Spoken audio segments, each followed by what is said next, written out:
안녕하십니까. 행복한 아침 이재용입니다. 안녕하세요. 정예인입니다. 비가 제법 많이 내리고 있는 8월 13일 수요일입니다. 우리 K컬처는 정말 대단하죠. 이 우리의 문학 작품, 문학 책이 전 세계적으로 지난해에 비해서 판매량이 2배 이상 늘었다고 합니다. 한강 작가의 그 수상 이후에 많은 세계인들이 관심을 가지고 있다는 건데, 특히 북미나 유럽 등지에서 독자층이 확실하게 늘고 있다고 해요. 네, 또 하나의 반가운 소식도 있는데요. 최근엔 천선란 작가 SF 소설이죠. 천개의 파랑이 헐리우드에서 영화화된다는 반가운 소식도 들렸습니다. K-문학이 세계에서 또 어떤 역할을 하게 될지, 또 어떤 새로운 바람을 불러일으킬지 기대해 보면서 수요일의 행복한 아침 활기차게 시작합니다.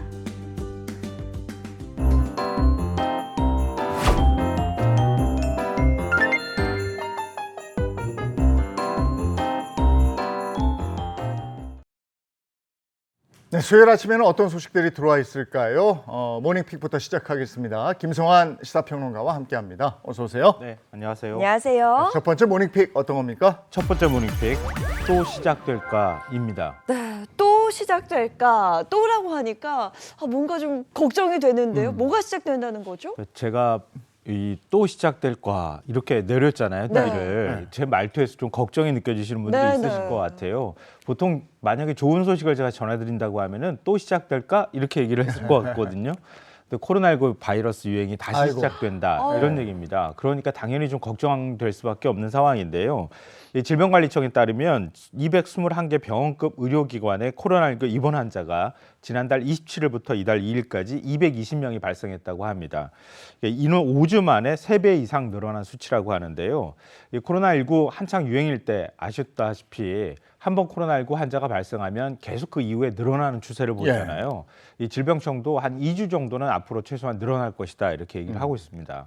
감염자가 갑자기 이렇게 늘어난 이유가 있습니까? 코로나19 바이러스는 특히 겨울철에 유행한다 이렇게 아시는 분들이 많을 거예요. 상대적으로 저온 환경 또 건조한 환경에서 코로나19 바이러스가 좀 활성화되는 측면이 있거든요. 그런데 무슨 여름 이렇게 더운 날씨에 코로나19가 유행할까 이렇게 생각하실 수 있겠는데요. 장마 꿉꿉하잖아요. 그리고 덥잖아요. 요즘 뭐 합니까? 에어컨. 그렇죠. 네. 에어컨을 지금 켜두거든요. 그러니까 에어컨 바람을 계속 쐬는 환경에 놓여 있으니까 아무래도 저온의 환경이 만들어질 수밖에 없고요. 더군다나 에어컨을 켜둔 상태니까 창문도 안 열잖아요. 그러니까 환기도 제대로 안 이루어지고 있다 이런 얘기입니다. 더군다나 최근에는 또 여름 휴가철을 맞아서 사람들 간의 이동이 굉장히 잦았잖아요. 그러니까 코로나19 환자들, 감염자들이 다른 사람한테 전파를 할 수 있는 환경이 만들어졌다 이런 겁니다. 그래서 최근 여름인데도 불구하고 코로나19 환자가 많이 늘어나는 증상이 나타나고 있다고 합니다. 그러면 이번 코로나19 바이러스 감염 증상 어떤 게 있을까요? 일단 코로나19 팬데믹을 우리가 다 겪었잖아요. 그러니까 증상은 거의 그때하고 비슷하다 이렇게 생각하시면 되는데요. 코로나19가 한창일 때 오미크론 변이라는 말 들어보셨을 거예요. 기억나요. 지금 오미크론 변이 계통의 바이러스가 유행하고 있다 그래요. 그러니까 바이러스 이름을 님비스라고 붙이고 있다고 하는데요. 국내 확진자의 84%가 바로 이 바이러스에 감염되고 있는 상황이라고 합니다. 그러니까 바이러스 증상은 일반적으로 5일에서 한 6일 정도 잠복기를 거쳐서 발열과 오한, 인후통이 계속되고요. 근육통, 콧물 재채기, 이렇게 감기와 유사한 증상을 보인다고 합니다. 특히 고령자와 고혈압, 심폐질환, 당뇨병 환자의 경우에는 중증으로 진행될 위험이 있어서 특히 흡연자들 좀 조심하라고 하는 경고가 나와 있거든요. 이런 분들은 각별히 감염이 되지 않도록 조심하셔야겠습니다. 예방법은 어떤 게 있습니까? 예방법이라고 사실 딱히 없잖아요. 코로나19 바이러스 백신을 맞는 거잖아요. 네. 근데 바이러스 백신을 요즘 안 맞으시는 분들 굉장히 많이 있죠. 그러니까 고연령대에 계시는 분들이나 아니면 기저질환이 있는 분들은 코로나19 바이러스 백신을 맞으시는 게 일단은 좋습니다. 좀 다행이라고 할 만한 거는요. 이게 막 팬데믹처럼 막 갈 거냐. 이게 사실 굉장히 큰 관심사일 수밖에 없잖아요. 근데 치사율도 그렇게 높지 않고 팬데믹까지는 가지 않을 것이다. 이렇게 전문가들은 예상하고 있습니다. 왜냐하면 상당 부분 이미 면역력이 우리한테 얻어진 상황이거든요. 그러니까 옆에 전파력이 예전 같지는 못하다고 합니다. 고위험군하고 65세 이상은 무료 접종이 지금도 가능하거든요. 그러니까 건강 상태에 따라서 추가 접종을 하시는 걸 고민하시면 어떨까 싶고요. 질병청은 10월 정도부터 현재 유행 중인 코로나19 변이 바이러스에 맞힌 신규 백신을 활용해서 예방 접종을 또 할 예정이라고 하거든요. 그러니까 지금 맞으시는 것도 하나의 방법이 될 수 있을 것 같고요. 맞으신 지 얼마 안 됐다 그러면은 10월쯤에 한 번 더 맞는 것도 하나의 방법이 될 것 같습니다. 네, 과거 코로나19가 대유행했던 시절의 기억이 아직도 생생합니다. 아유, 그럼요. 평범한 일상이 위협받고 심지어는 마비됐던 경험 우리 모두가 갖고 있는데요. 다시는 이렇게 추가 확산이 이어지지 않도록 우리 모두의 노력이 필요할 것 같습니다. 다음 모닝픽 전해주시죠. 두 번째 모닝픽 K컬처 대공습입니다. 이건 좋은 거죠? 대공습. 그렇죠. 뒤에다 이걸 붙이니까 갑자기 코로나19 바이러스 뒤에 붙이니까 좀 놀랐잖아요. 그런데요. 네. 네. K컬처가 그만큼 막 퍼져나가고 있다 뭐 이런 거죠. 아, 예, 맞습니다. 네. 예, 최근에 캐대원이라고 불리죠. K-팝 데몬 헌터스가 인기가 정말 뭐 전 세계적으로 어마어마합니다. 특히 이 애니메이션의 OST가 그렇게 인기가 있다고 얘기를 하잖아요. 그러니까 OST가 영국 메인 차트에 이어서 미국 빌보드 메인 싱글 차트 핫백에서도 1위를 차지했다고 하는 소식이 전해졌습니다. 지난달 초에 81위부터 시작을 했는데요. 차트 역주행 끝에 드디어 1위 고지를 밟았다고 합니다. 야, 대단합니다. 그런데 K-팝이 이 차트에서 1위를 차지한 게 이번이 또 처음이 아니죠. 제가 이런 소식을 전해드릴 거라고는 예전에 상상을 못했어요. K-팝 차트에 우리나라 한국 곡이 올라간다는 것도 네. 상상 못했던 시절이 얼마 안 됐잖아요. 그런데 K-팝 핫백에 오른 한국 가수들이 꽤 있습니다. 많은 분들이 아시겠지만 2020년 방탄소년단이 이 차트에 올라갔고요. 또 방탄소년단의 멤버 지민 씨, 정국 씨가 또 같이 노래를 불러가지고 이 차트에 올리기도 했습니다. 하지만 여성이 부른 K-팝이 1위를 차지한 건 이번이 처음이라고 하는데요. 이제는 K-팝이 일부 뭐 10대나 20대 아주 일부 층에서만 인기가 있는 이런 음악이 아니라 세계 문화의 주류가 됐다, 이런 의미가 될 수 있을 것 같습니다. 야, 예전에는 왜 우리 한참 라디오 들을 때 네. 아메리칸 팝40 거기에 한국 곡이 들어갈 거라고는 정말 상상을 못했었는데 야, 1위를 차지하고 네. 있는 정도니까 정말 대단합니다. 최근에 열풍을 일고 있는 또 다른 K컬처가 있다면서요? 예, 바로 K-뷰티 화장품인데요. 이것도 옛날 얘기 안 할 수가 없는데 옛날에는 제일 고급 화장품은 어느 나라 거라고 생각하셨어요? 제일 고급이 프랑스 아닙니까? 그렇죠. 오. 프랑스라고 생각했죠. 물론 아직도 프랑스는 굉장히 네. 좋은 이미지를 갖고 있고요. 전 세계 수출량으로 따지면 프랑스가 1위를 차지하고 있는 건 맞는데요. 우리나라 K-뷰티 제품이 프랑스 밑에 바로 턱 밑까지 지금 쫓아갔다고 합니다. 그만큼 한국 화장품이 많이 팔리고 있다는 얘기인데요. K-뷰티가 이렇게 인기가 높으니까 프랑스에서도 위세를 떨치고 있다고 하는데요. 프랑스 언론에 따르면은 파리의 약국형 매장이나 향수 매장, 대형 백화점 등이 판매 부진을 타개하기 위해서 한국의 뷰티 제품을 더 많이 팔고 있다고 합니다. 여기에 미국에서 15%의 관세를 만약에 부과하게 되면 한국 화장품의 이 기업의 유럽 수출이 더 늘어날 수밖에 없지 않겠습니까? 네. 그러니까 프랑스를 한국 화장품이 꺾을 수도 있어요. 그렇겠네요. 한국 제품이 예. 정말 이것도 정말 새로운 현상 중에 하나라고 볼 수 있는데요. 그러니까 한국 화장품 기업의 유럽 수출이 이렇게 확대가 되면서 유럽 시장도 좀 바짝 긴장할 수밖에 없잖아요. 더군다나 뷰티 시장의 새로운 성장 분야라고 하는 게 두피 관리, 또 식품 보조제 이런 영양제 분야잖아요.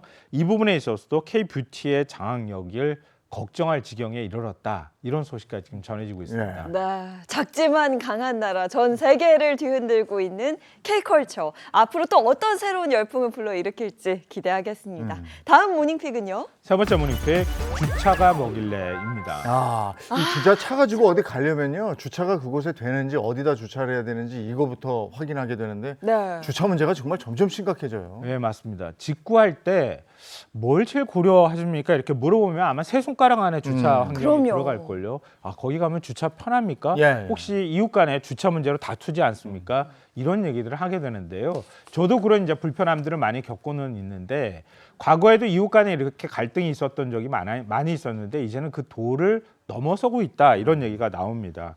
닷새 전에 한 온라인 커뮤니티에 이런 게시글이 올라왔어요. 2,000세대가 넘는 아파트 지하 주차장인데요. 이 주차장의 주차 허용 시간이 오후 10시에서 오전 8시라고 합니다. 그러니까 단지에 주차된 한 차량 앞 유리에 이런 문구가 붙여져 있었다 그래요. 주정차 위반 스티커를 차량에 붙이면 찾아가서 칼로 찌르겠다.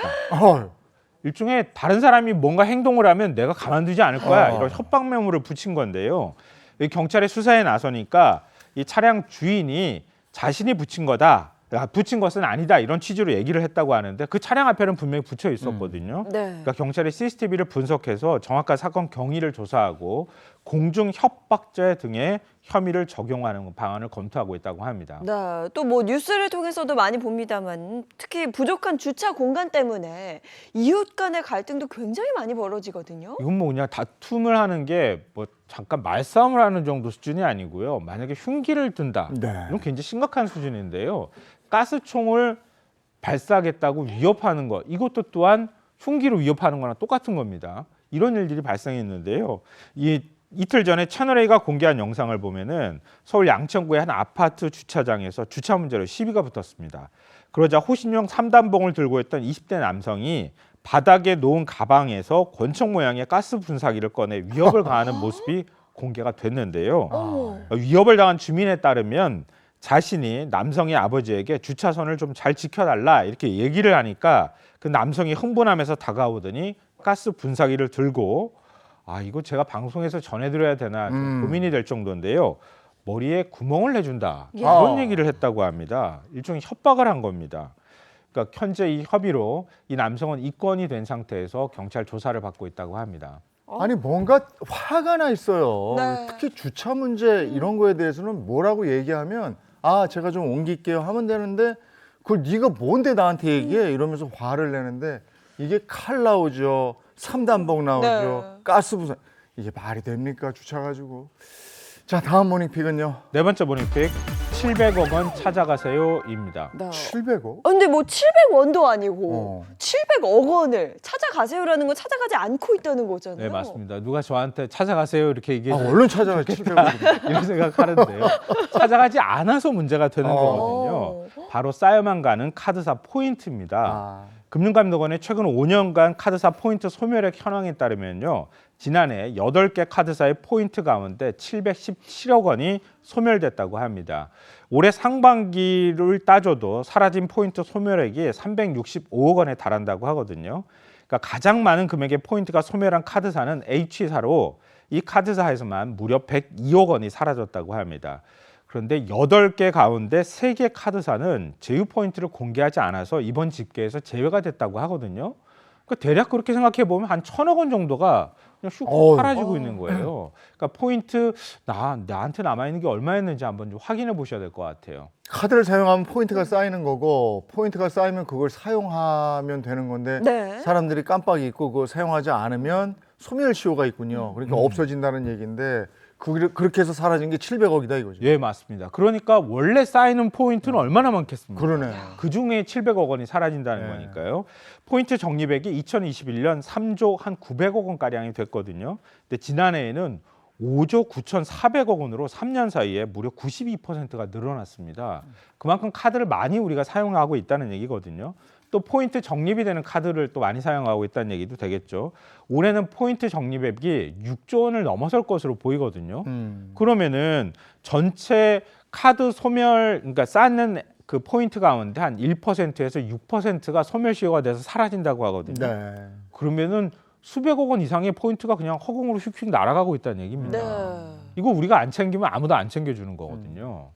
이거 이렇게 금액으로 확인해 보니까 소멸되는 포인트가 참 많고 아깝다는 생각이 드는데 되돌리지 못하더라도 뭔가 줄일 수 있는 방법이 있진 않을까요? 그러니까 정부와 카드사가 노력을 안 하는 건 아닙니다. 당연히 이제 노력은 하고 있는데요. 예를 들면 2021년부터 카드 포인트 통합 조회, 계좌 입금 서비스가 도입이 돼서 현재 시행 중에 있고요. 카드사들은 저도 그런 문자 많이 받았는데 소멸시효가 다 된 포인트가 얼마가 있습니다. 이렇게 문자로 보내주기도 해요. 네. 근데 그 잘 안 챙기게 되거든요. 맞아요. 받더라도 또 그리고 디지털 취약계층도 있고 고령 소비자는 아무래도 안내 문자를 받아도 어떻게 이걸 대처해야 될지 잘 모르는 경우가 많이 있고 그래서 놓치기 쉽고요. 또 카드 포인트가 쌓여 있다 하더라도 뭐 예를 들면 항공사 마일리지 같은 경우에는 한꺼번에 써야지 그러면서 좀 기다리는 맛은 있는데 그것 말고 어디 가서 쓸 데가 없는 거예요. 그래서 사라지는 포인트들도 있거든요. 그러니까 조금 더 제도 개선을 하거나 노력할 필요가 있다 이렇게 봐야 될 것 같습니다. 그러니까 카드사하고 정부에서는 그래도 노력하고 있습니다 이렇게 얘기를 할 거 아니겠어요. 그러니까 결국은 아무래도 소비자들이 스스로 챙기는 것 외에는 달리 사실은 방법이 없습니다. 그러면 자기가 안 챙기면 말짱 도루묵 되는 거 아닙니까? 그러니까 오늘이라도 카드 소멸시효가 어떻게 되는지 얼마나 지금 소멸될 것인지 확인해 보시고 그 사이에 뭘 쓰더라도 쓰시면 좋을 것 같습니다. 아, 그럼요. 저는 전화 와가지고 카드 지금 포인트 이렇게 쌓여있는데 결제 금액에서 차감해 드릴까요? 이렇게 얘기하니까 너무 편하더라고요. 차감해 주세요. 그랬더니 얼마가 차감됩니다. 이렇게 네. 하면 되잖아. 아깝잖아요. 네. 자, 오늘 모닝픽 여기까지 하겠습니다. 김성환 시사평론가와 함께했습니다. 고맙습니다. 고맙습니다. 야, 저는 오늘 아침에 방송하러 나오면서 깜짝 놀랐습니다. 정말 앞이 안 보일 네. 정도로 굉장히 많은 양의 비가 내리거든요. 오늘 기상정보 잘 확인하셔야겠습니다. 문단영 기상캐스터 날씨 전해주세요. 네, 중부에 비가 시작되면서 아침부터 곳곳에는 호우특보가 발효됐는데요. 내일까지 이어지는 동안 호우특보는 확대 강화될 것으로 보이니까요. 산사태나 침수, 교통안전에 유의하셔야겠습니다. 비가 특히 집중되는 시점 보시면 수도권은 오늘 오전부터 내일 새벽까지, 강원은 오늘 오후부터 내일 오전까지, 충청은 오늘 오전과 내일 새벽입니다. 이 지역에는 시간당 30에서 50mm의 집중호우가 쏟아지겠습니다. 예상되는 비의 총량도 많겠는데요. 인천과 경기 북부는 200mm 이상, 강원 북부는 150mm 이상, 충남 북부에는 100mm 이상으로 가장 많겠고요. 서울을 포함한 수도권도 최대 150mm가 예상됩니다. 남부의 비는 오늘이면 그치겠지만 중부는 내일 밤까지 내렸다 그치기를 반복하겠고요. 수도권과 강원은 광복절인 모레 오전까지 이어집니다. 비가 많이 내리는 중부를 중심으로 기온이 낮아집니다. 서울이 한낮에 28도, 강릉이 29도로 30도를 밑돌겠고요. 남부는 대부분 30도를 웃돌아 무덥겠습니다. 당분간 남해안과 제주 해안에 밀려드는 강한 너울에 해안가 안전사고 발생하지 않도록 주의하시기 바랍니다. 지금까지 날씨 전해드렸습니다.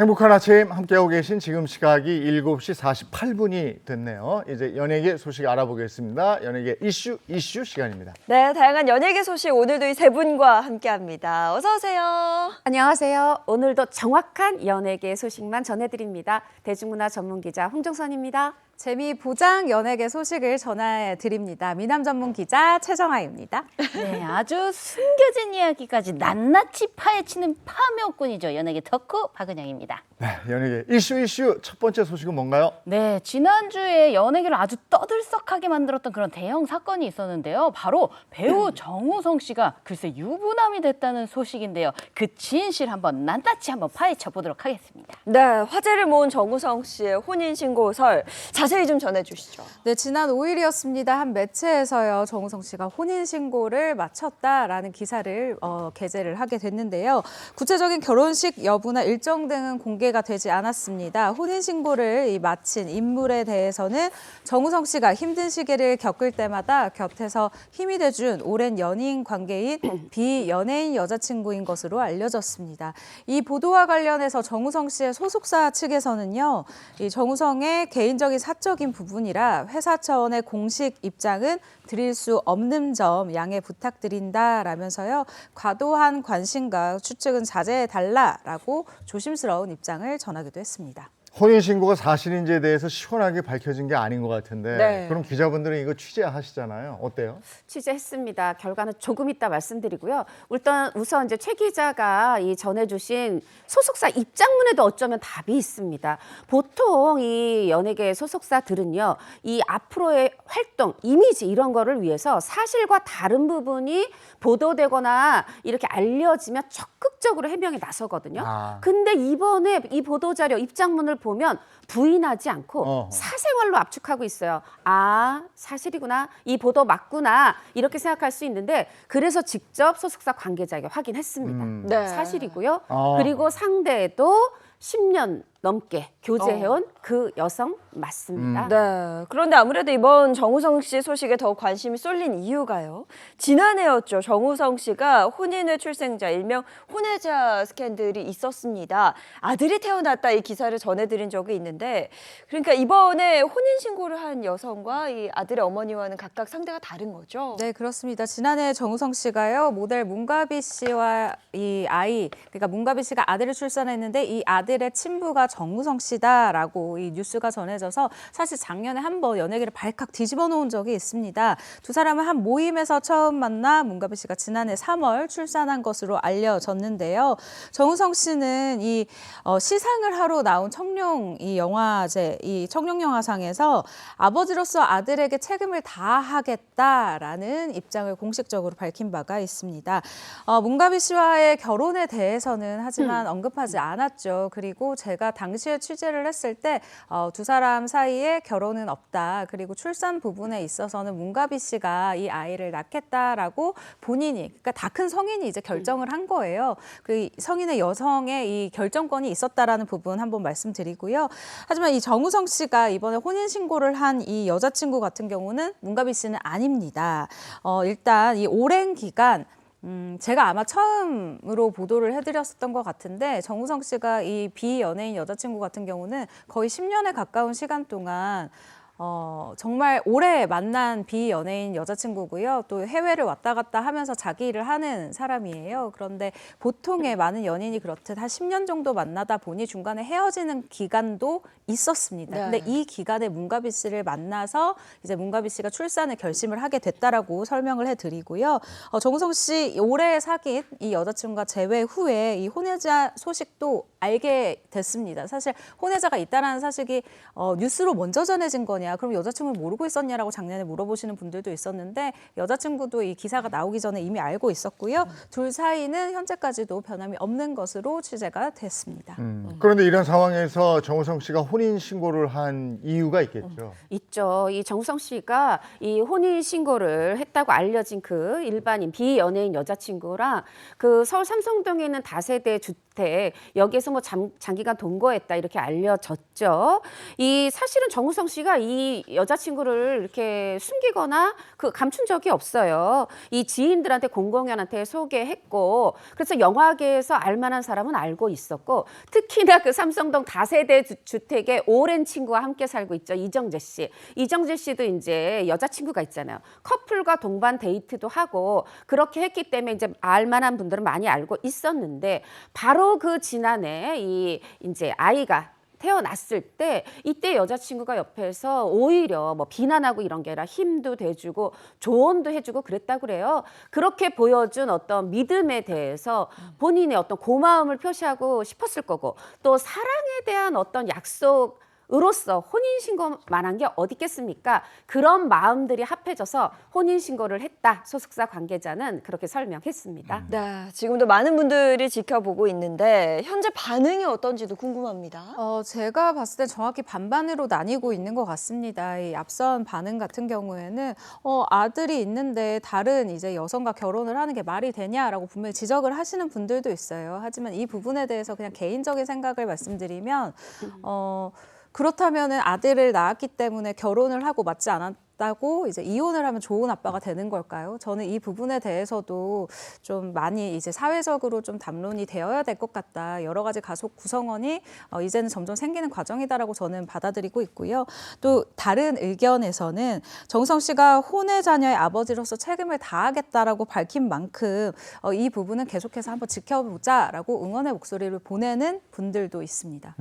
정우성 씨의 향후 연예 활동은 어떻게 됩니까? 일단 올해 OTT에서 출연한 드라마가 공개 예정이에요. 그렇게 되면 이제 공식적으로는 활동을 이어가는 모습일 텐데, 사실 제가 생각할 땐 이거는 대중께서 보시기에, 시청자 여러분이 보시기에 어떤 아빠로서의 책임을 다하고, 이번 혼인신고는 한 남자로서 책임을 다하고 이렇게 예쁘게 봐주시면 계속 활동해 나갈 것이고, 사생활 충격이 연타로 와서 너무 힘들어, 보기 불편해라고 하시면 가와만사성이라고 하죠. 일단 이 사랑하는 사랑하는 연인과 이 좋은 가정도 더 탄탄하게 이뤄가고 아빠로서도 책임을 져 나가는 모습을 보일 때 대충은 저는 또 금세 언제 그랬냐는 듯 사랑할 수도 있겠다. 제 개인적 생각입니다. 네, 알겠습니다. 자, 연예계 이슈 다음 소식은요. 네, 지난주에 논란의 혼인신고설이 있었다면요. 이번에는요, 또 이혼 선언으로 또 연예계를 충격에 빠뜨렸던 그런 스타가 있습니다. 바로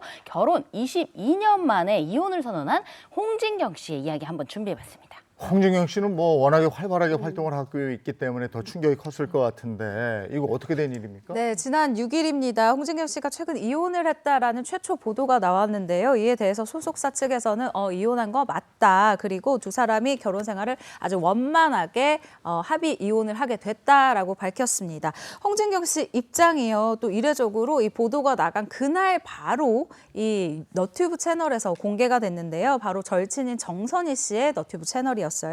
영상을 통해서 홍진경 씨가 이혼을 결심하게 된 이유라던가 현재의 상황 등을 아주 자세하게 풀어놨는데요. 홍진경 씨가 어떤 이야기를 했는지 함께 들어보시죠. 라일이 아빠를 처음에 몇 년도에 만났냐면 98년에 만났어. 맞아. 27년, 28년을 라일이 아빠만 알았고 라일이 아빠만 만나고 산 사람인데 그럼 왜 헤어졌지? 이렇게 이제 궁금해 하시겠지만 저희는 그냥 누구 한 사람의 잘못으로 헤어진 게 아니야. 좀 다르게 살아보자 이제. 근데 이제 그렇게 해서 우리가 헤어지고 나서 남이 되고 나서야 언니 뭐가 생겼냐면 진짜 우정이 생겼고 내가 예전에 연애할 때 너무 믿고 따르던 그냥 연인 관계를 떠나서 좋아하던 오빠였잖아 언니. 그치. 지금 너무 착하잖아. 언니 있잖아 진짜 지금 너무 나한테 좋은 오빠다. 너 그러면은 내년에 다시 재결합한다는 얘기 또 이 채널에서 또 하면 나 진짜 가만 안 둘 거야. 너 낚이는 거야. 진짜 나 지금 너 보니까 약간 핑크빛 기류가.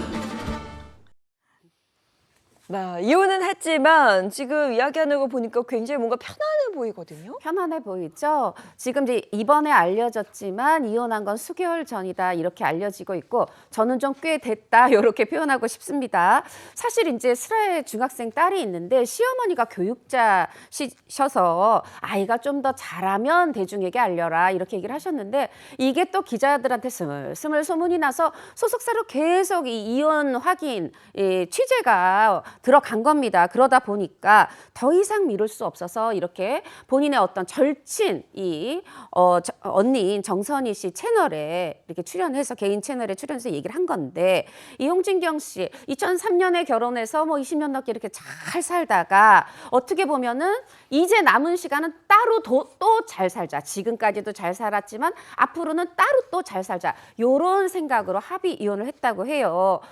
이거 무슨 얘기야? 이거 헐리우드야? 그게 아니라 실제로 지금 뭐 이혼했지만 전 남편도 집에 자주 오고 있고요. 딸 보러 오고 심지어는 시어머니랑 우리 엄마 사돈 간에도 만나서 이렇게 식사도 하시고 그렇게 잘 지낸답니다. 근데 홍진경 씨가 간간히 내비친 시그널이 있었다면서요? 네, 홍진경 씨 이혼 소식이 전해지자 그간 홍진경 씨가 이 가정 생활에 대해서 언급을 했었던 것들이 다시 수면 위로 떠오르고 있는데요. 2020년도에는 채널A 한 예능 프로그램에서 사실 제가 지금 저희 바깥 양반과 살짝 위험하다라고 얘기를 하면서요. 이 옆에 있는 변호사님 명함을 받아갔다 이런 얘기를 하기도 했었고 또 2023년 말에는 자신의 너튜브 채널에서 이런 얘기를 한 적이 있어요. 이 너튜브 채널의 PD가 결혼을 하게 됐는데 축사 제안을 받았대요. 그런데 처음에는 이 축사 제안을 고사했다고 합니다. 남들이 봤을 때는 너무 좋은 부부니까 축사 제안을 한 것으로 보여지는데 이렇게 얘기를 해요. 여러분들이 잘 모르셔서 그러는데 제가 그렇게 모범적인 결혼 생활을 하고 있지 못하다. 그런 내가 누군가의 결혼식에서 축사를 한다는 게 말이 안 되는 것 같아 고사했는데 정신 차려 보니까 여기 지금 서 있게 됐다. 라고 유머러스하게 얘기를 했습니다. 사실 다수의 프로그램에서 그간 이 결혼 생활의 위기에 대해서 살짝 힌트를 줬었던 홍진경 씨예요. 네, 근데 저는 이 홍진경 씨의 모습이나 행보가 좀 새롭게 느껴집니다. 뭔가 이혼 후에 우울하거나 슬퍼하기보다는 좀 당당한 모습이거든요. 그쵸. 이제 그 사이에 조금 이미 마음도 가정 생활도 안정된 부분도 있겠지만 저는 이거 진짜 새로운 패러다임을 제시했다고 생각이 드는데 뭐냐 하면 남편과 부부로서의 관계는 끝났지만 인간적인 관계는 지속하고 있다. 요게 말하자면 이혼은 실패가 아니라 관계의 재정립이다. 요런 어떤 새로운 이혼 가족의 모습을 안겨주면서 신선한 충격 그런 모습을 보여주고 있다. 이런 평가를 받고 있어요. 실제로 이렇게 댓글들 찾아보면 와 수많은 연예인들의 이혼 소식을 들었지만 이번에는 새로운 패러다임을 발표한 것 같다. 보여준 것 같다. 이런 호평도 있고 이혼은 발표도 홍진경 씨답다. 누구를 비판하지도 않는 그러니까 남편에 대한 비난이 없잖아요. 누구를 비판하지도 않는 이런 모습 너무 좋다. 이렇게 또 호응을 해주고 계신데 많은 응원 속에서 홍진경 씨 지금 잠깐 해외에 나가 있다고 그래요. 사실 이렇게 내 기사 뭐 나에 관련된 기사 방송 많이 나올 땐 조금 나가 있는 거 좋겠죠. 그 이후에는 또 돌아와서 계속해서 예능, 사업 해 나갈 것으로 믿습니다. 네, 다음 소식은 또 뭐가 있을까요? 네, 정말 연예계에 엄청난 소식들이 아주 빵빵 터지는 그런 한 주였는데요. 이번에도요, 핵폭탄급 그런 소식을 들고 온 스타가 한 명 있습니다. 바로 스캔들인데요.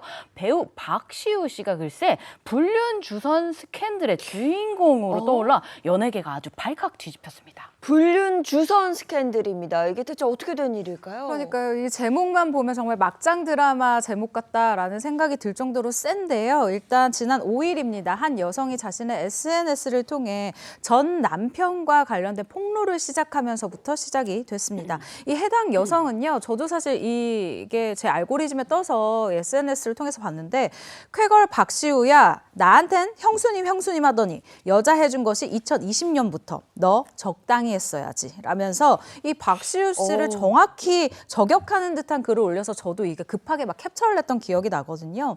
이어서 이 박시우 씨로 추정되는 인물이 누군가에게 여성의 프로필과 사진 그리고 계좌번호를 보낸 문자 메시지를 업로드를 해서 물론 이것은 이 여성의 주장입니다. 충격을 안기기도 했습니다. 해당 여성은요. 박시우 씨가 자신의 전 남편에게 여성을 연결하면서 가정 파탄의 큰 몫을 차지했다라고 주장하고 있는 상황인데 여기다가 통화 녹음도 가지고 있으니까 고소해라 라면서 박시우 씨에 대한 폭로를 이어갔습니다. 이 얘기대로라면 유부남에게 불륜을 주선했다. 뭐 네. 이렇게 되는 건데 이게 사실입니까? 일단 관련 인물들이 이에 대해서 모두 부인하고 있어요. 먼저 그 사진 속 여성, 말하자면은 불륜녀로 지목된 그 여성이 아니 나는 이 남성과 일면식도 없는 관계다.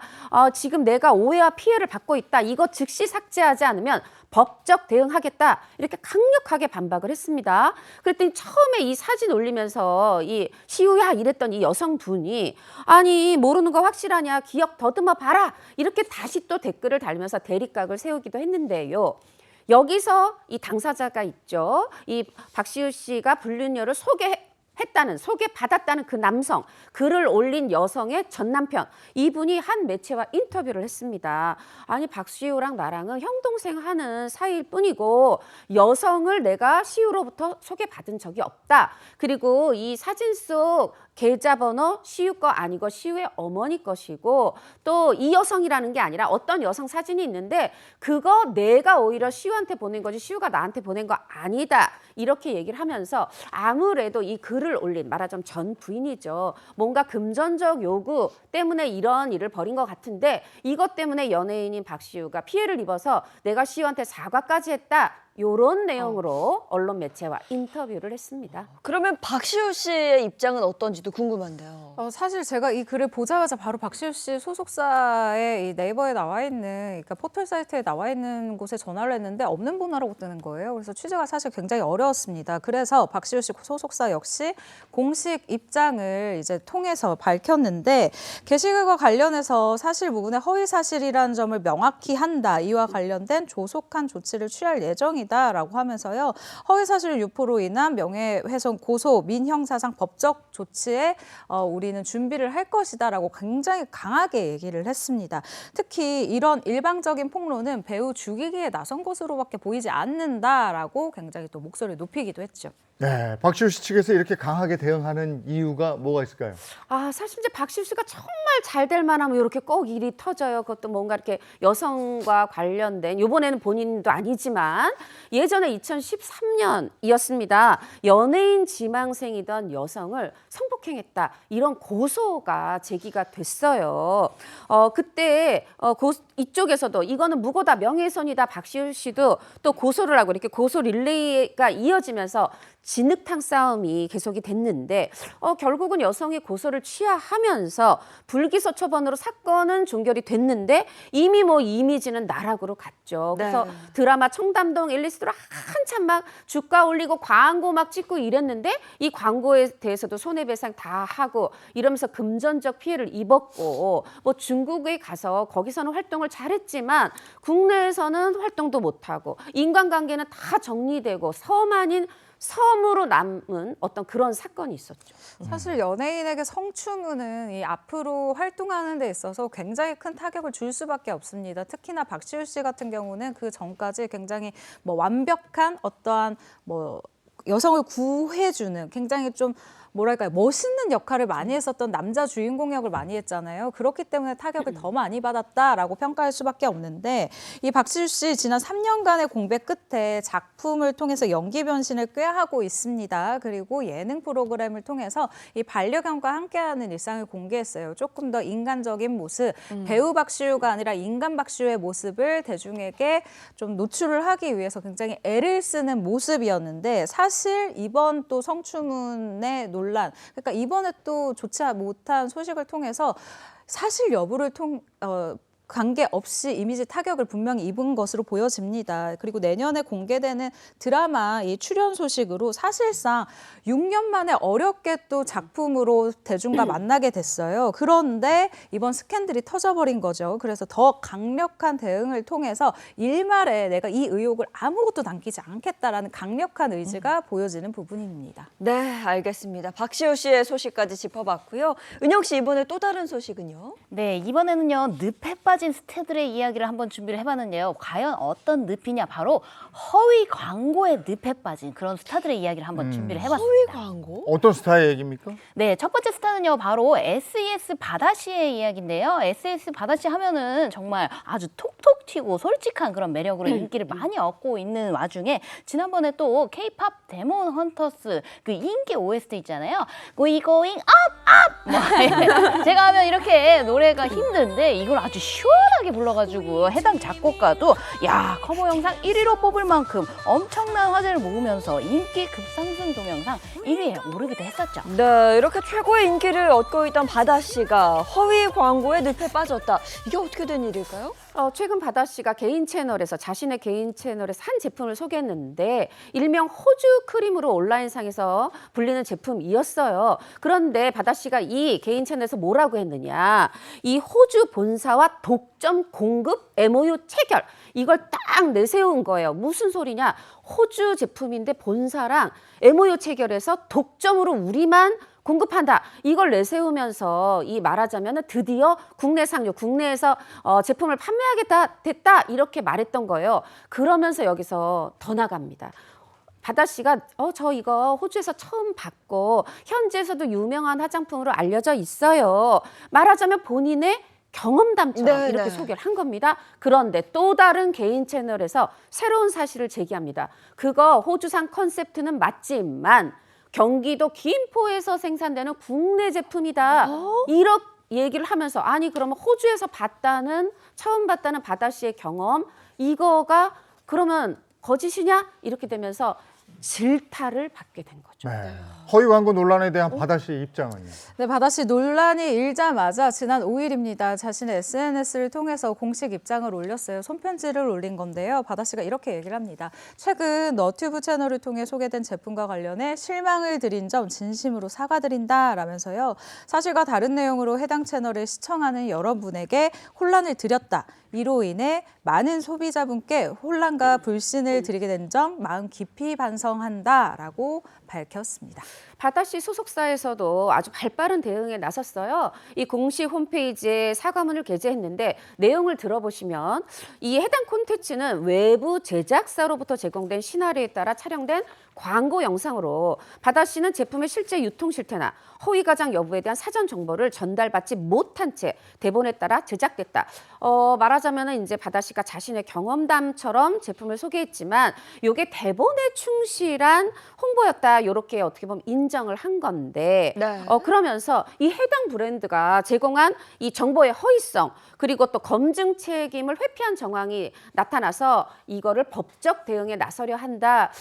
이렇게 어떻게 보면 사실관계를 명확히 했는데 제 개인적으로는 왜 이렇게 좀 상대 탓만하지 바다씨 측에 조금 사과가 부족하다 조금 싶긴 한데 하여튼 향후 대책도 내놨어요. 앞으로는 이 법적 자문을 포함해서 사전 이 실사 절차를 강화하겠다. 말하자면 저쪽에서 대본 줘도 요게 맞나 사실에 맞나 좀 따져보고 하겠습니다. 이런 입장을 밝혔습니다. 네, 요즘은 뭐 인플루언서들뿐 아니라 연예인들도 SNS를 통해서 물건을 계속 판매하면서 이런 문제들이 반복되는 것 같은데요.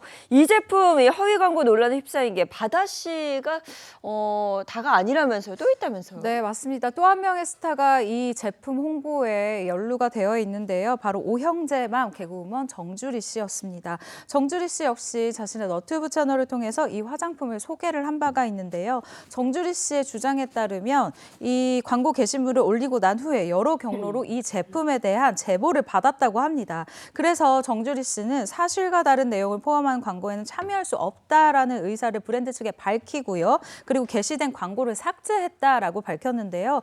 정주리 씨 역시 SNS를 통해서 사과의 글을 남겼습니다.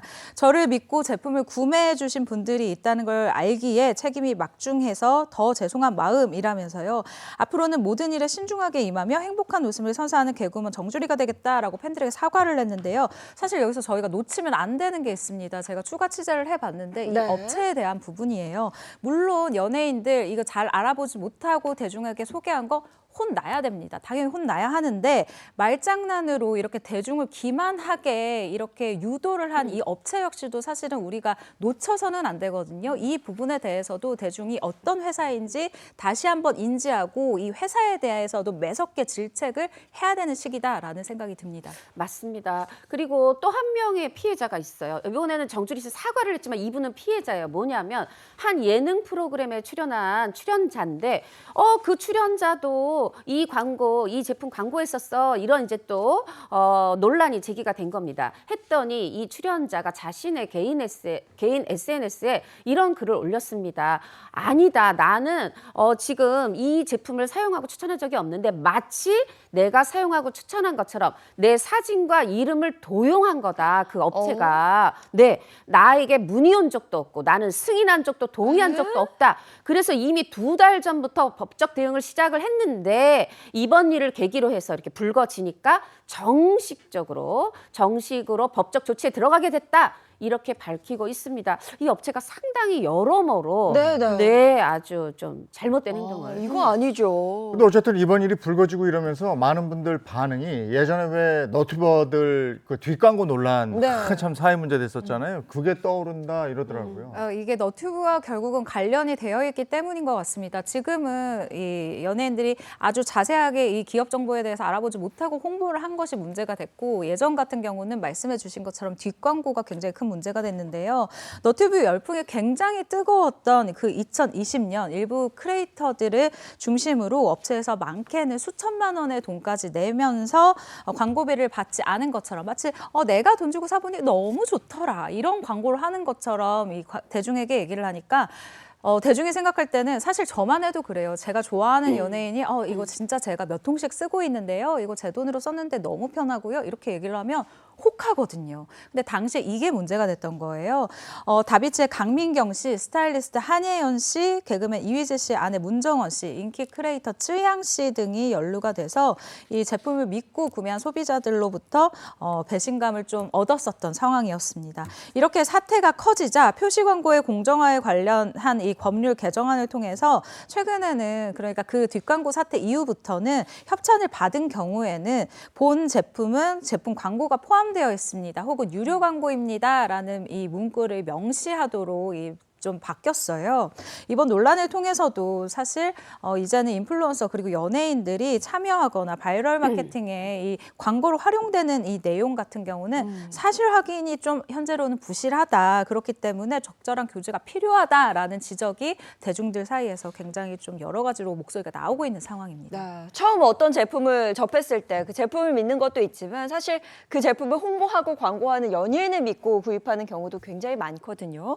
앞으로 다시는 이런 사태가 일어나지 않기를 바라겠고요. 이번에는 분위기를 좀 확 바꿀 만한 기분 좋은 소식을 가지고 오셨다고요? 그렇죠. 이번에 제가 전해드릴 스타의 이야기는요. 정말 얼굴 잘생겼지, 몸매도 완벽하지, 거기다가 아내 사랑까지 아주 그냥 퍼펙트한 배우 차인표 씨의 이야기를 한번 또 준비를 해봤는데요. 글쎄 이분의 능력은요. 거기서 끝이 아니었다고 합니다. 바로 차인표 씨가요. 글쎄 문학상을 수상했다는 아주 기쁜 소식 가져왔습니다. 저도 차인표 씨가 쓴 책 정말 재밌게 읽었거든요. 네. 그냥 잡고 바로 끝까지 다 읽었어요. 어떤 문학상을 받은 겁니까? 실제로 저번에 저에게 추천을 해주시기도 하셨던 제 기억이 나는데요. 차인표 씨 배우인데 어떻게 이렇게 문학상까지 수상하게 됐냐 궁금하신 분들 정말 많으실 겁니다. 사실 차인표 씨는요. 2009년도에 첫 이 소설을 출간하고 지금까지 이 제목으로 치면은 총 4편의 이 소설을 출간을 했습니다. 이번에 황순원 문학상 신진상을 수상하게 된 작품은 2022년에 발표한 3번째 소설 인어사냥으로 알려졌는데요. 인어사냥 이 책 같은 경우에는 먹으면 1000년을 산다는 인어 기름을 둘러싸고 인간의 탐욕과 치열한 대결을 그린 한국형 판타지 소설입니다. 우리나라 고유의 이 한해 정서를 담아서요. 한국형 뉴 판타지의 이 첫걸음을 내디뎠다라는 부분에서 문학적인 성취를 이룬 작품이다. 아주 극찬을 받은 이런 작품이기도 하죠. 지금 최 기자가 황순원 문학상 신진상 받았다 이렇게 얘기를 했는데 신진상은 대략적으로 이제 신인상이다 이렇게 생각하시면 될 것 같은데 뭐 그냥 연예인 뭐 우리나라 문학상 많은데 그중에 하나 받은 거 아닙니다. 황순원 문학상이 뭐냐? 물론 이름부터 권위가 있죠. 우리 한국인이라면 모를 리 없는 이 비 오는 날 다시 읽고 싶은 소나기. 그 소나기의 작가 황순원을 기리기 위해서 2001년에 제정된 상인데 이게 황순원이란 작가 이름으로도 권위가 있지만 누가 받았나를 보면 얼마나 대단한 상인 줄 알 수 있죠. 박완서, 김훈, 김영하, 그래요? 은희경 거기다가 노벨상을 받은 한강 작가도 이거 받고 출발, 야. 이거 받고 시작했어요. 정말 내로라 하는 한국의 문학상을 세상에 차인표 씨가 받았습니다. 아니 근데 심지어 이 작품을 굉장히 빨리 썼다는 얘기가 있어요? 세상에 3개월 만에 썼대요. 3개월 만에. 어떻게 3개월 만에 썼는지 차인표 씨가 직접 밝힌 비결이 있는데요. 영상으로 만나보시죠. 글 쓰는 게 약간 이제 장거리 달리기 하는 거랑 비슷한 것 같아요. 그래서 달리다가 중간에 멈추면 다시 뛰려면 힘들지 않습니까? 네. 제가 작년 7월부터 9월까지 딱 3달 동안 시간이 있었어요. 그리고 10월부터는 드라마 촬영이 잡혀 있었어요. 네. 그러니까 이제 7월부터 쓰기 시작하면 쓰다가 중간에 중단하고 드라마 촬영을 하면 다시 또 쓰기가 힘드니까 무조건 말이 되든 안 되든 하루에 3,000자씩 쓰겠다. 그래서 아침에 일찍 일어나서 그 3달 동안은 4시 45분에 일어나서 5시 40분에 체육관에 가서 8시까지 운동하고 밥 먹고 이걸 다 끝냈어요.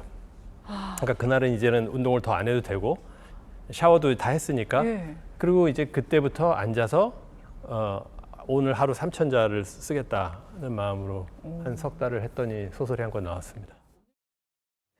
야, 우리 지금 깜짝 놀랐어요. 4시 45분에 일어나서 8시까지 운동을 하고 밥을 먹고. 오늘 글 써야 되니까 하루 운동량을 아침에 새벽에 다 끝내놓는다는 거잖아요. 그러니까요. 이게 정말 엄청난 노력과 의지가 뒷받침됐기 때문에 가능한 결과가 아닌가 싶습니다. 특히 뭐 근데 팬들 사이에서는요. 차인표 씨가 문학상 수상한 거 이거 그렇게 큰일 아닌데 뭐 그럴 줄 알았는데 이런 반응이 많았다 그래요? 사실 재능이 그 전에 입증이 되고 이 뉴스로도 나오기도 했었습니다. 차인표 씨가 낸 첫 장편 소설이 잘 가요 언덕이라는 이 작품인데요.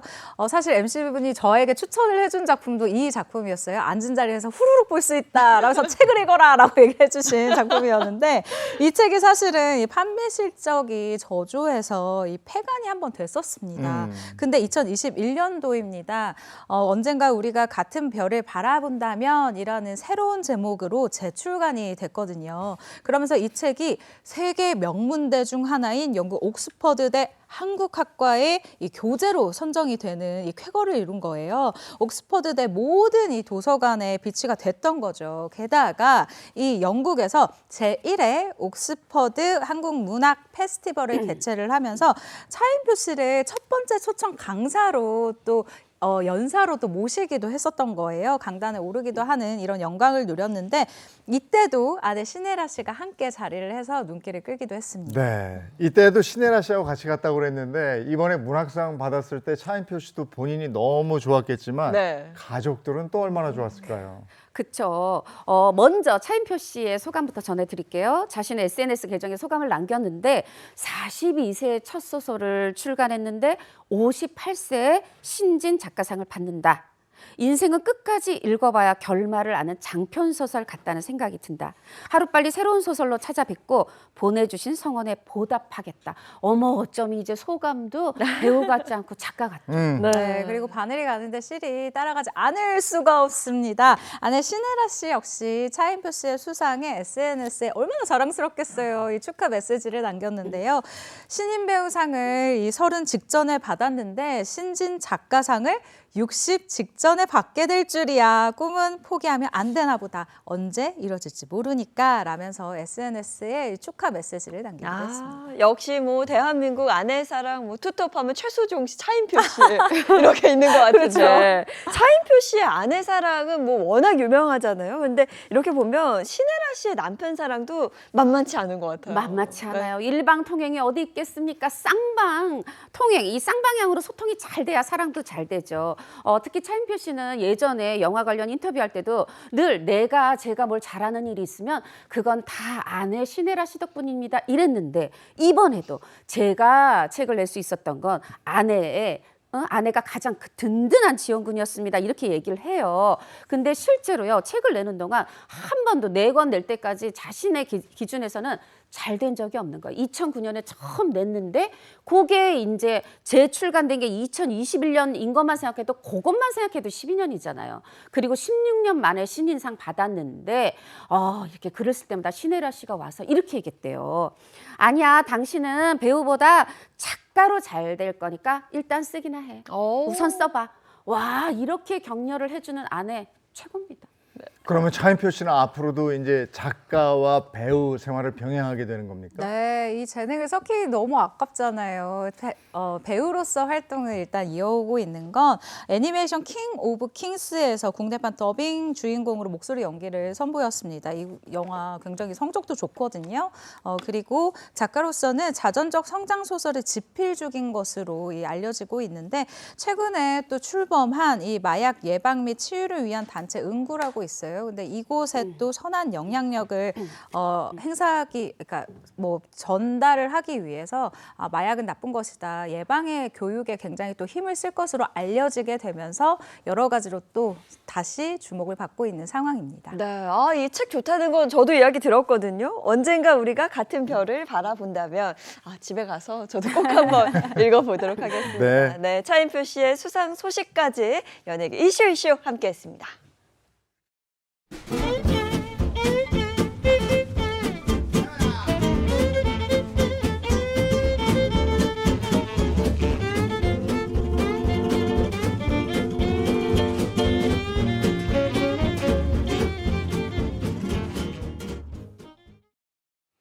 네, 이번엔 스타들의 인생 얘기를 토크로 풀어보는 시간입니다. 스타들의 인생 극장 시간이죠. 네, 오늘의 주인공 한번 이야기를 해보겠습니다. 오늘의 주인공은요, 바로 여자 연예인들이 가장 꿈꾸고 있는 그런 화장품 광고에 무려 83세에 그것도 처음으로 발탁된 누구신지 궁금하시죠? 이분이 누구냐면요, 사진으로 만나보겠습니다.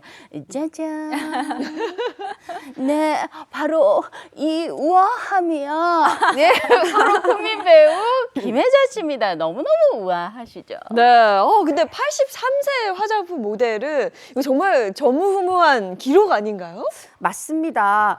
김혜자 씨가 1941년생이에요. 우리 예전 K9로 하면 83세가 아니라 85세라고 하던 예, 41년생인데 이연세의 광고 모델, 그것도 원탑 주연 모델, 그것도 모자라서 정말 여자 배우들의 로망 화장품 광고 모델을 하신 건데 이게요 데뷔 64년 만에 데뷔 64년이 지났는데도 화장품 모델을 하고 있다.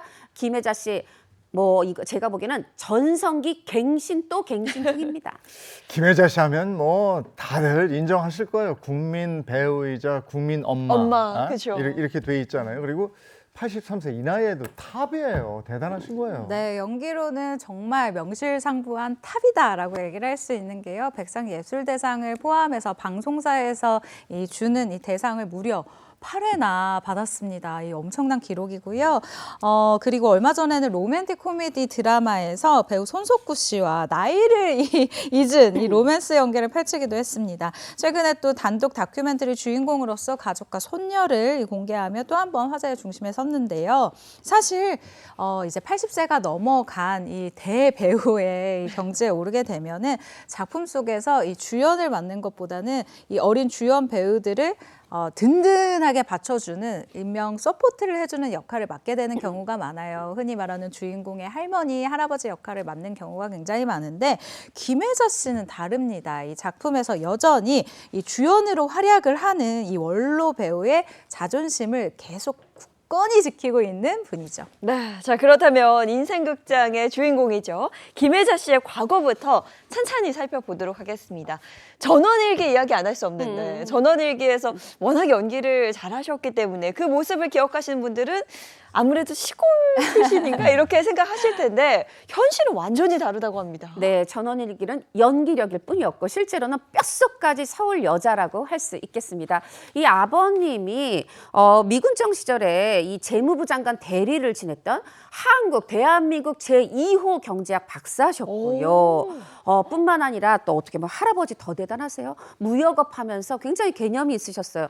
군산노동공제회 초대 회장을 지낸 지역 유지면서 또 독립운동을 했던 신간회, 이 신간회 회장 출신이십니다. 말하자면 이 독립운동가 집안에 거기다 재력까지 갖춘 그런 명망 있는 집안의 셋째 딸, 얼굴도 보지 않는다는 셋째 딸로 태어났는데 이 위에 손이 언니랑 무려 15살 차이가 나는 늦둥이 딸이었다 그래요. 그러다 보니까 이 아버지께서는 이 귀염둥이 셋째 딸한테 아유 우리 양념딸이라고 하면서 그렇게 사랑하고 꼭 안아주셨다 그래요. 양념딸이라고 그래가지고 그쪽 광고를 그렇게 오래 하셨나요? 어머머 진짜. 와 또 아니 어려서부터 그렇게 굉장히 유복하게 자라셨다는 얘기 들었거든요.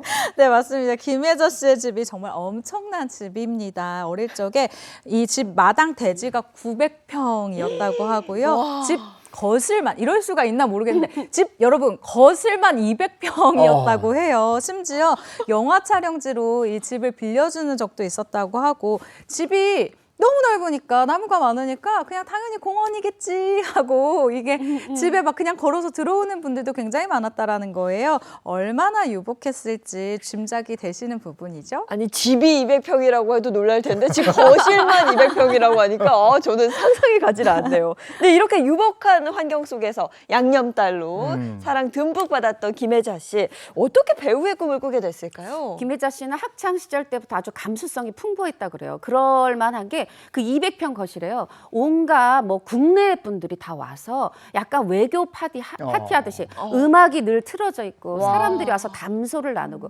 그런 거를 구석에서 보던 소녀였던 거죠. 이 고등학교를 졸업하고 이화여대 생활미술과에 들어가서 좀 조용히 살아보려고 했는데 2학년 겨울방학 때 그때 당시에 KBS에서 처음으로 공채 일기 탤런트를 뽑길래 응시를 했는데 단박 붙었네. 근데 이때 이제 같이 들어가게 된 분들이 정혜선 씨, 태연실 씨, 박주아 씨. 근데 김혜자 씨는 여기서 굉장히 굉장한 좌절을 느꼈다고 그래요. 동기들은 뭔가 다 생각해보세요. 정혜선, 태연실, 박주아. 뭔가 패기 넘치고 카리스마 넘치고 막 이런 분들인데 나는 연기를 배워본 적도 없는데 하면서 자신감을 잃었다는 거죠. 그리고 또 맡겨진 배역도 좀 신통치도 않고 그래서 열등감에 빠졌던 김혜자 씨는 난 배우는 아닌가 보다 하고 일단은 배우 활동을 접게 됩니다. 그러면 배우 활동 안 하고 다른 일을 하신 거예요? 22살에 이 김혜자, 당시 김혜자가 이 골랐었던 선택이 있습니다. 아주 과감하게 결혼을 선택을 한 건데요.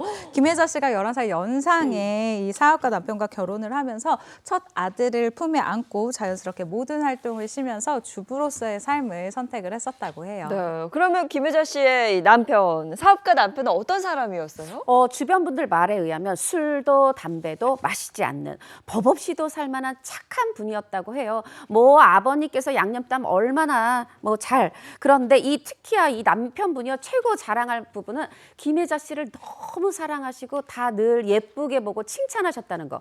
말하자면 좀 배우로서 약간 기가 죽어 있잖아요. 그런데 외국 배우 중에 그 로마의 휴일에 오드리 헵번, 또 이 카사블랑카의 잉그리트 버그만을 보면서 와, 저 오드리 헵번, 또 잉그리트 버그만 다 당신하고 너무 닮았다. 이렇게 얘기를 하셨다는 그런 일화를 들었습니다. 그런데 안타깝게도 김혜자 씨의 남편은요, 1998년입니다. 이 조용한 암이라고 하죠. 췌장암 진단을 판정을 받은 지 한 달 만에 세상을 떠나게 됐는데요. 죽기 직전까지도, 세상을 떠나기 전까지도 연기밖에 몰랐던, 아직 세상 물정을 잘 모르는 내 아내 이 김혜자 씨를 걱정하면서 한자를 잘 쓰지 못하는 김혜자 씨를 위해서 이 부의금 봉투에 한자를 다 써놓고 이후를 내가 없는 아내를 걱정해서 그런 봉투를 다 만들어놨을 정도로 아주 다정한 분이었다고 합니다. 이렇게 사랑만 주던 남편을 땅에 묻은 날 김혜자 씨 역시 정말 많은 눈물을 흘렸다라고 고백을 하기도 했죠. 네. 가정에 충실하던 김혜자 씨 어떻게 다시 연기로 복귀하게 되는 거죠? 김혜자 씨 이제 마음에 꺼지지 않은 연기에 대한 열정, 열망이 있었겠죠. 김혜자 씨가 27살 될 무렵에 연극 무대에 도전하게 돼요. 근데 이미 어떤 삶의 경험 속에서 축적된 깊이, 열정 이런 게 다 합해져서 연극계의 신데렐라로 떠오르게 되는데 그때 당시에 이제 어느 정도였냐면 1969년에 임신 7개월이었는데도 무대에 서서 아주 열연을 펼쳤고 그 연기를 얼마나 잘했는지 막 입소문이 나요. 이렇게 되면 또 방송과 PD가 와서 연극 보게 돼 있거든요. 그러면서 이 연극에서의 인기가 TV 드라마 진출로 이어졌어요. 근데 이제 TV 그때 당시엔 브라운관이었죠. 뒤가 이렇게 뿔룩 나온 브라운관에서 안방극장에서 얼마나 열연을 펼쳤는지 당시 방송가에서는 김혜자가 별탈 없이 순산한 게 다행이다 이런 말이 돌 만큼 열연을 펼쳤다고 합니다.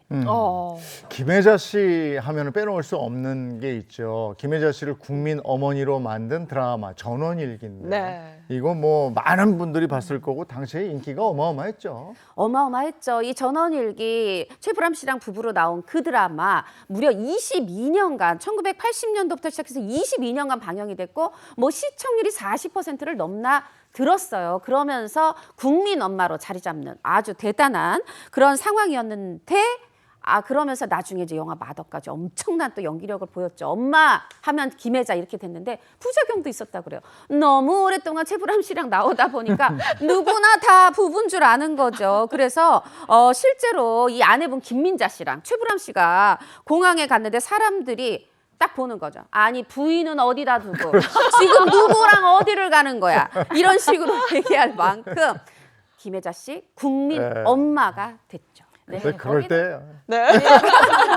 거기에다가 또 전원일기 외에도 김혜자 씨를 국민 엄마로 만들어준 작품이 하나 더 있다고 하는데요. 그게 뭔지 여러분들 영상으로 함께 보시죠. 그래, 이 맛이야.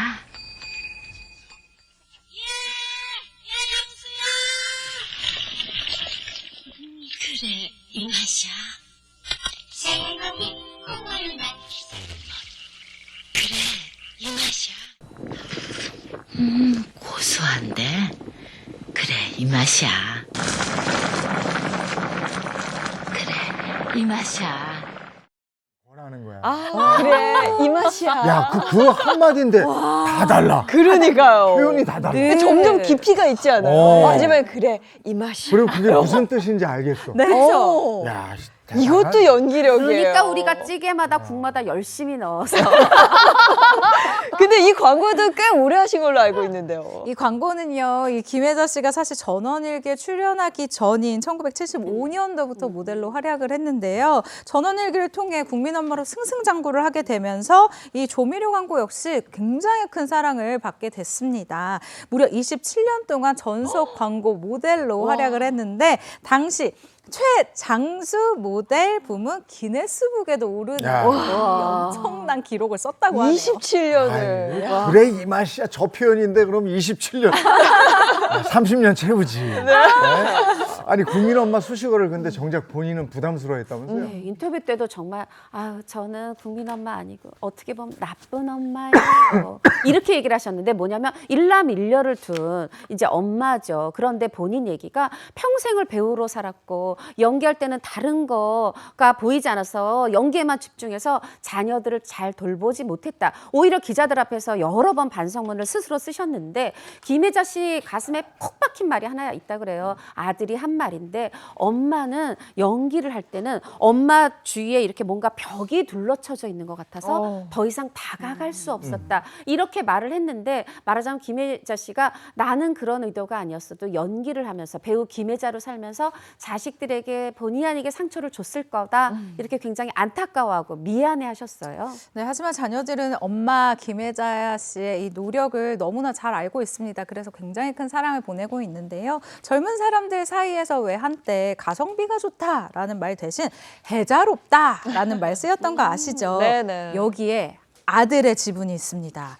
해자롭다라는 말이 처음 쓰이게 된 게요. 이 김혜자 씨의 이름이 일단 도시락에 출시됐을 때였는데 당시 식품회사 CEO로 있던 아들이 개발 과정에서 굉장히 큰 도움을 줬었다라고 해요. 딸 역시 이 연기에 전념하는 엄마를 이해했는데 이 얘기 별로 안 좋아하실 수도 있어요. 김혜자 씨가 사실은 이 흡연자로서 이 담배를 조금 피셨던 분으로서 약간 건강이 딸 입장에서는 걱정이 되지 않겠습니까? 아이, 그쵸. 우리 네. 엄마 오래오래 살아야 되는데 그래서 100일 기도를 또 나섰다고 해요. 그런데 이 딸의 간절한 마음을 알고는 이 김혜자 씨가 결국 금연에 성공하게 됐다라는 일담을 조심스럽게 우리끼리만 아는 거예요. 우리끼리만 압시다. 네, 이렇게 가족들의 든든한 지원 또 사랑 속에서 이후 김혜자 씨의 연기 인생에 또 한 번 전환점을 맞게 된 그런 작품이 있었습니다. 봉준호 감독의 마더였죠. 이제 국민 엄마하고는 너무 다른, 엄마는 엄마지만 너무 다른 엄마였는데 봉준호 감독이 영화 만추를 보고 와 대사 없는데 이 연기를 이렇게 멋있게 하시네. 내가 언젠가는 저분하고 해볼 거야 했고 이 마더의 시나리오를 보내면서 함께하고 싶습니다 했어요. 그런데 처음에는 김혜자 씨가 고사를 하셨는데 여긴 엄마가 다릅니다. 좀 기괴한 엄마예요. 저를 믿고 함께 해주시죠. 봉준호 감독 말 믿고 함께 했는데 어땠습니까? 연기 인생 또 50년에서 만추로도 해외에서 상을 받으셨지만 다시 한번 로스앤젤레스 비평가 협회상을 비롯해서 국내외 11개의 연기상을 거머쥐는 마더의 연기는 정말 저는 세계 최고라고 생각합니다. 네. 이 작품을 통해서 김혜자 씨가 또 한 번 도약하게 된 거죠. 그렇습니다. 마더를 통해서 국민 엄마가 아니라 국민 배우로 도약을 하게 됐다라고 할 수 있는데 이후에 드라마 눈이 부시게를 통해서 또 한 번 엄청난 성장을 이뤘습니다. 백상예술대상 TV 부문 대상을 수상을 하면서 작품 속 대사를 읊어서 화제를 모았던 거예요. 이렇게 얘기를 합니다. 내 삶은 때론 불행했고 때론 행복했습니다. 그럼에도 어느 하루 눈부시지 않은 날이 없었습니다. 과거의 후회와 미래의 불안 때문에 지금을 망치지 마세요. 오늘을 사랑하세요. 눈이 부시게. 감동입니다 정말. 배우 김혜자 씨 얘기까지 나눠봤습니다. 고맙습니다. 고맙습니다. 감사합니다. 네, 이어서 오늘 날씨 알아보도록 하겠습니다. 문다영 기상캐스터 날씨 전해주세요. 네, 현재 서울의 하늘은 비바람이 강하게 몰아치고 있습니다. 우선이 뒤집히지 않을까 걱정될 정도인데요. 남부와 제주에 쏟아지던 비는 북상에서 중부지방을 중심으로 내리고 있습니다. 중부지방 곳곳에는 호우특보도 발효 중인데요. 바람이 강하게 불고 있다 보니 한낮 기온도 30도를 밑도는 곳들이 많겠습니다. 비가 특히 집중되는 시점 보시면요. 수도권은 오늘 오전부터 내일 새벽까지, 강원은 내일 오후부터 내일 오전까지, 충청은 오늘 오전과 내일 새벽입니다. 이 지역들은 시간당 30에서 50mm의 집중호우가 예상됩니다. 예상되는 비의 총량도 많겠는데요. 경기 북부와 인천에는 200mm 이상, 강원 북부에는 150mm 이상, 충남 북부에는 100mm 이상으로 가장 많겠고요. 서울을 포함한 수도권에도 최대 150mm가 예상됩니다. 남부의 비는 오늘이면 그치겠지만 중부의 비는 내렸다 그치기를 반복하면서 내일 밤까지 이어집니다. 특히 수도권은 광복절인 모레 오전까지 이어지겠습니다.